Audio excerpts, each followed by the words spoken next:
In this video, we're going to talk about price level and GDP. The first thing that we need to note is that prices are not a good measure of relative value over time. Well, why is that? Well, because it's changes in purchasing power. What we find is that the prices of a good, say 10, 20 years ago, do not match up with the prices of today. And more so, the purchasing power from then is not the same as today, which we'll talk about a little bit more here in a second. So let's define two different types of prices. We have nominal prices and real prices. So nominal prices are the prices at a given point in time. So if you walk into the supermarket right now and you look at anything in the store, that is the nominal price. That is the price right now. Or if you went back 10 years ago and looked at that same store and looked at the prices at that time, that would be the nominal prices. It is the prices at a specific point in time. Then we dive into real prices. Real prices are adjusted for inflation. So we've already mentioned in, I believe, the last chapter that inflation is the decline in purchasing power. So real prices are adjusted for that inflation. So let's look at this quick little graph. So in this graph, or in this table, we look at then, whenever a person was earning, say, 90 cents an hour, I think it's like 85 cents an hour, versus now whenever, say, a person is earning $10 an hour. And this is going to compare the purchasing power of then to now. So, first off, we have, in blue, under then, we have the nominal prices listed. So, gasoline was 33 cents per gallon. Beer was 90 cents for a six-pack. Hamburger was 50 cents per pound. That was the nominal prices. Now, we're looking at $2.50 for a gallon of gas, $4.50 for a six-pack of beer, and $3.60 for a pound of hamburger. That is the nominal prices. But whenever we accumulate the purchasing power, then we can see that back then, for an hour's worth of work, or you would have to work 2.6 hours, or, for 1 hour, you could get 2.6 gallons of gas. Versus now, you can get 4 gallons of gas out of 1 hour. Back then, you could work for an hour and buy almost a six-pack of beer. Now, you can work for an hour and get over 2 six-packs of beer for that same amount of work. So what it's doing is we see that the purchasing power has changed over time. And what we see is that the nominal prices have increased, but in terms of how much you could buy with an hour's worth of work, things are actually cheaper now. So as a result, we see that prices are not a good measure of relative value over time, because relatively, things have become cheaper over time, even though the nominal prices are showing opposite. That's why we need to adjust for inflation and actually use real prices. Next, we're going to discuss price index. So, the first thing that we need to note is that prices of goods do not change evenly or proportionately. A good example of that is back in 1975, you could buy a gallon of gas for $1.98. Now, the current price is around $2.05. So it's only increased by, say, 7 cents. Yes, it did get higher for a while and come back down, and we've had some fluctuations. But for the sake of argument, it's only really increased by, say, 7 cents at the time of this video. Milk, on the other hand, back in 1970, was closer to about $1.18. Nowadays, it's about $2.20 or $2.25 or sometimes even higher. So we've seen that in the past, or since 1975, gasoline is only increased by, say, 7 cents, where milk is increased by over $1. That's a prime example of how goods and their prices have not changed proportionally. So how does that really affect us?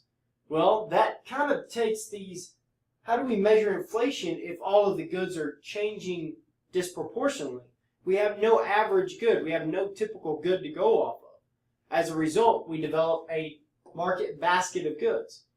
And what happens is we come up with a series of goods that the typical household will consume, and then we pile them into the basket with the quantities that they consume in order to come up with a basket of goods, a market basket of goods that the typical American household will actually purchase. And then we develop a price index off of that. So what exactly is a price index? A price index is an index number expressing the nominal cost of a basket of goods at one point in time relative to the same basket of goods at another point in time. So what a price index does is it takes the nominal value that we see back then and place it in the same terms as now. So we're talking about nominal value of today as we were in the past. And what that does is that actually allows us to go back and adjust the prices, the nominal prices of, say, today, to accurately reflect what they were in the past. One of the most common price index that we actually use, and you've probably heard, is the Consumer Price Index, also known as the CPI. It is the most common price index that we use, and it consists of about 200 goods. These 200 goods are updated, about every 15 years or so. And back in, say, 1975, they really didn't have much on the electronic side. They were beginning to put some in. But now, in, say, modern era, we include stuff like iPods and iPhones and a lot of these other goods that didn't even exist back in 1975, and they're included in our Consumer Price Index nowadays. So that is updated about every 15 years or so. So what we do is we look at the change in the CPI, the rate of change in the CPI, and it allows us to actually calculate the rate of inflation. So hopefully this will make a little bit more sense as we dive into these charts down here. So this first chart is an example of a market basket of goods. Let's say that the typical college student buys 10 gallons of gas, 2 6-packs of beer, and then 5 pounds of hamburger a week. So if this is what the typical student does, we throw these in together, these goods and their quantities, in order to develop a market basket. We say, all right, well, these were their prices then. So a gallon of gas back then was 33 cents. So we spent $3.30 on a gallon of gas, or on the total amount of gas we're going to buy that week. Beer, let's say it was 90 cents back then, so we spent $1.80 total. And you can calculate all these out. We can do the same thing with what it's the price is now. And we see that back then, the total cost was $7.60. Nowadays, the total cost is $52. That is the total cost. So if we're calculating our price index, we want to know how much has it increased from then to now. So we say that our price index back then was 100. Nowadays, it's 684. So what does that mean? That means that the price of goods now is 6.84 times more than what it was back then in nominal terms. So what we do is we create this price index in order to say, yes, the price of goods are 6.84 times higher than what they were back then. And that index allows us to calculate how much higher prices are now versus then, or maybe how much lower they are, depending on how it actually works. So then we have the Consumer Price Index. After we develop these market basket of goods, we come up with this price index. We can see how prices are changing over time, and now we can actually calculate inflation off of that, the rate of inflation. So here's an example from 2006. The CPI increased from 201.6 to 207.3 in 2007. So we see that the Consumer Price Index increases by a few points from 2006 to 2007. So we want to find what is the rate of change right here, because that rate of change of the CPI is the rate of inflation. So we go ahead and we say, all right, well, what's the rate of change from 2006 to 2007? Well, the rate of change is calculated by saying new minus old divided by old times 100. So I went ahead and wrote out this calculation right here, and we say that the CPI from 2007 minus the CPI from 2006 divided by the CPI from 2006 times 100 equals 2.83. What that means is that the CPI increased by 2.83% from 2006 to 2007. So the rate of inflation, by definition, is 2.83% from 2006 to 2007. And that's how you calculate rate of inflation based off of a price index. And the price index is calculated off of a market basket of goods. In this section, we're going to talk about real and nominal GDP. Just like we talked about over here whenever we had real and nominal prices, and we said real prices were the nominal prices adjusted for inflation. Well, we're going to carry that same concept over when we're talking about real and nominal GDP. What is GDP again? GDP is the expenditures on all final goods and services within a year. Just remember that that is the value of all final goods and services bought within a year. Well, how do you calculate the value of goods and services?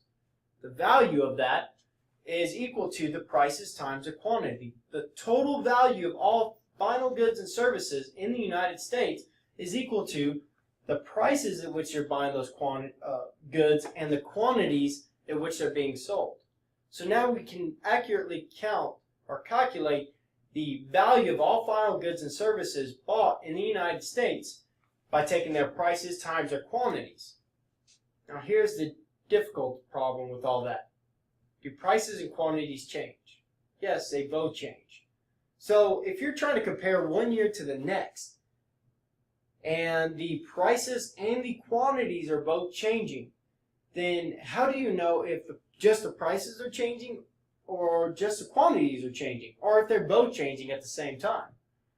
Well, it's kind of hard to tell by just looking at just the GDP number, which is just the raw nominal GDP. So remember that nominal GDP is the GDP not adjusted for inflation. It is just the raw calculated GDP. And whenever we're looking at just the nominal GDP, we can't adjust to see if it's price changes or quantity changes that are adjusting GDP. So therefore, we need to use real GDP. The real GDP is the nominal GDP adjusted for inflation. What does this do? It eliminates those price changes. Because remember that price changes, we said were accounted for back over here when we were talking about inflation. We said that these price changes were being calculated in this consumer price index and calculated for in that inflation. So if we adjust nominal GDP for inflation and we get real GDP, it starts to eliminate those price changes that we see over time. Whenever we eliminate those price changes, we can now look to see quantity changes and just quantity changes. So now we can isolate one or the other. And the way you calculate real GDP is equal to nominal GDP divided by the price index times 100. So, whenever we're talking about real GDP and nominal GDP, what happens is we have to start with a base year. And whenever we're dealing with price index or anything like that, we often start with a base year. It usually doesn't matter what year we choose as the base year. It's arbitrarily chosen. It can often say be chosen at random. Depending on what you're trying to do, often dictates when that base year is. So there is no standard base year. And that base year is equal to 100. So we said back off over here, whenever we were talking about then and now, and we said that the index for then was 100, that means that that is our base year. That's what we're basing everything off of.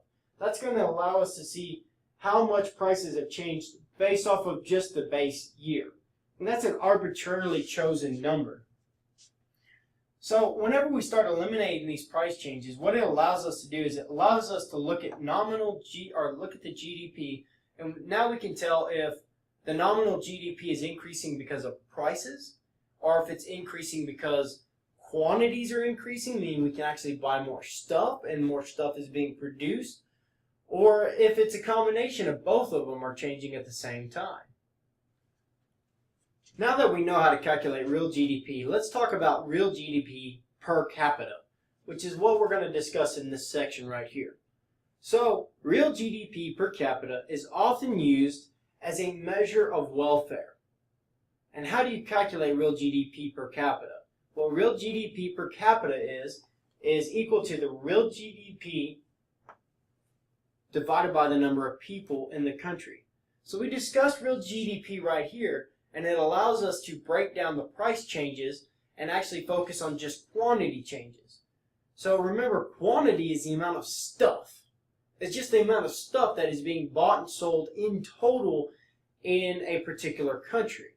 So if we take that amount of stuff, that real GDP, and divide it by the population, what that allows us to do is that allows us to calculate how much the average or the typical person should be able to buy, how much an average person can buy in just stuff for a particular year. So real GDP per capita is essentially the stuff that the average person can buy within a particular country. So we often use it for international comparisons. And whenever we start talking about international comparisons, we say, back whenever this book was written, in America, our GDP per capita was $46,000. So what does that mean? That means that the average person can buy $46,000 worth of stuff in a year. Now, in Malaya, that number is 800. So in the United States, we can buy $46,000 worth of stuff. Think about that.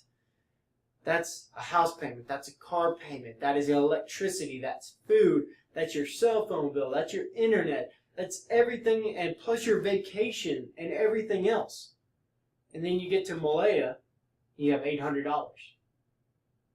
So, obviously, if we could buy $46,000 worth of stuff, and they can only buy $800, we're a lot better off than they are, right? Maybe. Now, there is some limitations to trying to measure welfare using real GDP per capita. One of the major limitations is that GDP does not indicate income distribution. So, for example, let's say that in the Middle East you have just a few very wealthy people, such as the kings and the royalty in the Middle East, and they're just a few very, very wealthy people that control a very large portion of the money. But you have a lot of low-income people, or a lot of, I guess you could say, just low class, not low class, but just very poor people in that country. And if you look at the real GDP per capita at that point in time, it looks like the average person ought to be spending $40,000 a year, but in reality, the typical person in that country might only make $500 a year. So it starts distorting it because GDP does not indicate income distribution. We can't know that just based off of the GDP. Another aspect is that economic activity in poorer countries often do not enter into the cash market. So think about this. You have a subsistence farmer in, say, Africa who provides for his family, and all the food that he grows goes directly to feed his family, and maybe just a little bit gets sold, but the majority of it goes to feed his own family. Now, maybe they live a very healthy, very enjoyable lifestyle, but they may not make a lot of money, but they have everything they need. Then it starts throwing things off because it looks like their GDP per capita is very low because a lot of them are producing or doing some kind of economic activity that never enters the cash market, never enters the GDP, and makes them look poorer than what they actually are. So as a result, a country like, say, Malaya, maybe they only bring in $800 worth of income a year on average, but maybe a lot of them are, say, subsistence farmers that are providing a lot more of an economic activity than what it's showing on the GDP. So, whenever you're trying to use this as a measure of welfare, yeah, it gives us a baseline, but it may not show the true representation that maybe they are living just as healthy and just enough of a lifestyle as the United States, but it may not show it based off of the real GDP per capita.